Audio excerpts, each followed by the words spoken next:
Nagtuo ang lead counsel ni kanhi Pangulong Rodrigo Duterte nga illegal matud pa ang pag-detain sa kanhi Pangulo sa International Criminal Court.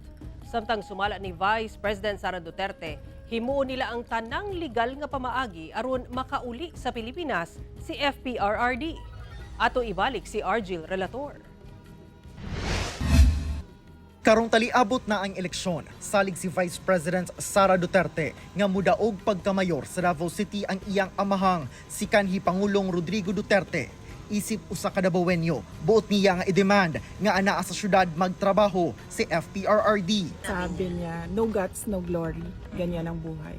So, ibig sabihin, kung hindi kami mag-isip, mga Davaoenyo, kung paano namin madala yung mayor namin doon, wala talagang mangyayari. So, dapat we exhaust all means possible.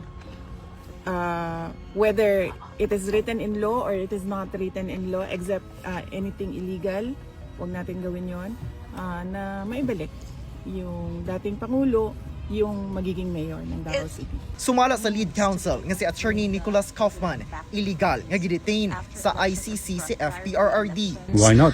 That's his country. What would be That the was where he legal- was born. Why should he not go back? So, I mean, as far as I'm concerned, he's been illegally detained here and he should go back to the Philippines as soon as possible. Gila umang makompleto na ang defense team ni FPRRD sa katapusan sa semana. Si VP Sara maoy mipili kang Attorney Kaufman ug nag-endorso ngadto kang FPRRD nga mahimong counsel. Maganda yung kanyang track record. Maayos siya kausap. Sobrang talino niya at napakalawak ng kaalaman niya sa batas, hindi lang sa ICC, but sa iba pang mga lugar. Tanang laka nga ginahimo ni Attorney Kaufman, ginakonsult matud pa niya kang VP Sara. Obviously, everything that I do is subject to approval by Her Excellency, the Vice President. She has a very important role in this case. She herself is a lawyer. She fully understands the state of the game here in The Hague. Samtang anaa sa The Hague, naga-multitasking matud pa si VP Sara sa iyang trabaho. Huwag na nating isipin na tatay ko siya.